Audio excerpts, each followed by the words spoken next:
อ่านจากพระวารสารตามคำบอกเล่าของนักบุญมาระโกเวลานั้นพระเยซูเจ้าเสด็จขึ้นไปบนภูเขาทรงเลือกผู้ที่พระองค์ทรงต้องการให้มาพบเขาเหล่านั้นก็มาเฝ้าพระองค์จึงทรงแต่งตั้งอัครสาวก12 คนให้อยู่กับพระองค์และเพื่อจะส่งเขาออกไปเทศสอนโดยให้มีอำนาจขับไล่ปีศาจด้วยอัครสาวก12 คนที่ทรงแต่งตั้งคือซีโมนพระองค์ทรงตั้งชื่อใหม่ให้เขาว่าเปโตรยากอบบุตรของเซเบดีและยอห์นน้องชายของยากอบพระองค์ทรงตั้งชื่อให้สองพี่น้องนี้ว่าโบอาเนเกสซึ่งแปลว่าลูกฟ้าร้องอันดรูฟิลิปบาโทโรมิวมัทธิวโทมัสยากอบบุตรของอัลเฟอัสทัดเดอัส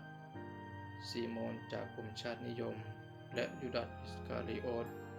ต่อมายูดาสผู้นี้ได้ทรยศต่อพระองค์ข้อคิดจากพระวารสารจดหมายของการเรียกมาเป็นศิษย์ของพระเยซูเจ้าก็คือการทำให้เราแต่ละคน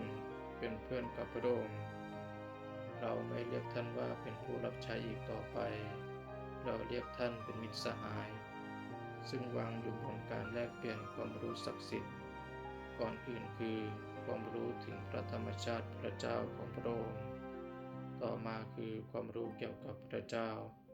เพราะเราแจ้งให้ท่านรู้ทุกสิ่งที่เราได้ยินมาจากพระบิดาของเราดังนั้นพระเยซูเจ้าจึงประสงค์เรียกบรรดาศิษย์มาพบกับพระองค์ในการภาวนาสำหรับนักบุญโทมัสอะควายนัสการภาวนาของคริสตชนก็คือการรับฟังการสอนจากพระเยซูเจ้า